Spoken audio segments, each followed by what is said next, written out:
बिस्मिल्लाहिर्रहमानिर्रहीम अस्सलाम वालेकुम। Welcome to my channel conceptual lectures by MSH.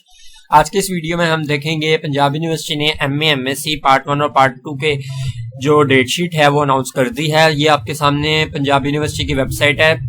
यहाँ पे देखें, उन्होंने बताया हुआ कि पार्ट 1 और पार्ट 2 के जो एग्जाम्स हैं वो सितंबर में होंगे। ये डेट शीट है। ये जब आप इसको ओपन करेंगे तो आपके सामने डेट शीट ओपन हो जाएगी। मैं इसका लिंक जो सा है डिस्क्रिप्शन में भी दे दूंगा, वहां से आप इसको डाउनलोड भी कर सकते हैं।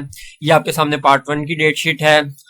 यहाँ से भी आप देख सकते हैं, या फिर इसको डाउनलोड करके आप अपने सब्जेक्ट जो से हैं वो रजिस्टर वगैरह पे नोट डाउन कर सकते हैं।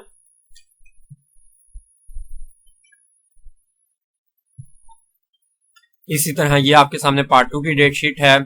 इसके जो एग्जाम्स है वो 9 सितंबर से शुरू हो रहे हैं।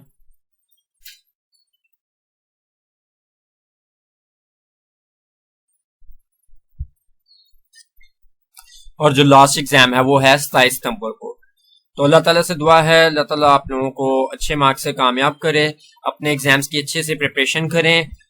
पॉलिटिकल साइंस वाले स्टूडेंट्स जो से हैं वो एमए पॉलिटिकल साइंस की स्टडी के लिए मेरे चैनल से इंपॉर्टेंट क्वेश्चंस देख लें और वो क्वेश्चंस को प्रिपेयर करें। Thank you so much.